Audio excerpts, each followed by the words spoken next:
On this day in 1784, Benjamin Franklin expresses unhappiness over the eagle as America's symbol. Wonder what symbol he would have chosen. On this day in 1788, Captain Arthur Phillip and British colonists hoist the Union Jack at Sydney Cove, New South Wales. The event is now celebrated as Australia Day. While on the subject of Australia, the Rum Rebellion takes place on this day in 1808.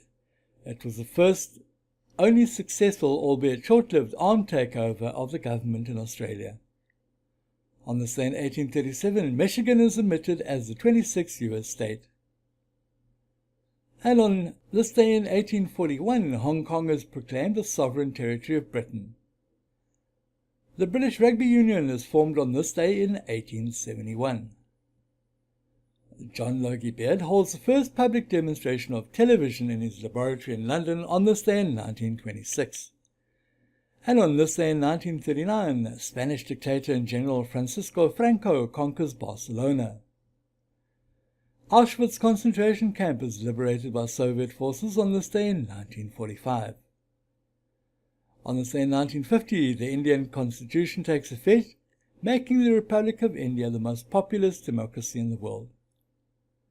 On this day in 1961, President John F. Kennedy appoints Janet Travell as his personal physician, making her the first woman in history to hold the post. And on this day in 1972, Serbian flight attendant Vesna Vulovic survives a fall of 10,160 meters without a parachute.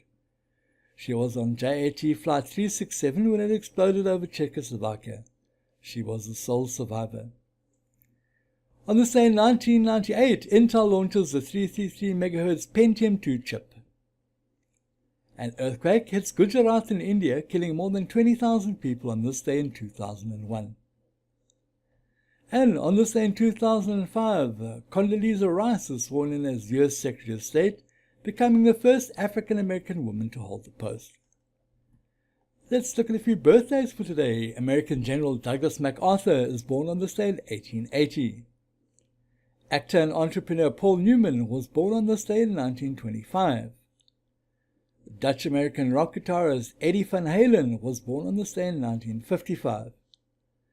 Comedian and talk show host Ellen DeGeneres was born on this day in 1958. Canadian ice hockey great Wayne Gretzky was born on this day in 1961. Andrew Ridgeley, who along with George Michael was part of Wham, was born on this day in 1963. And finally, American figure skater Emily Hughes was born on this day in 1989. Mafia gangster Charles Lucky Luciano dies of a heart attack at the age of 65 on this day in 1962. And former U.S. Vice President Nelson Rockefeller dies at the age of 70 on this day in 1979.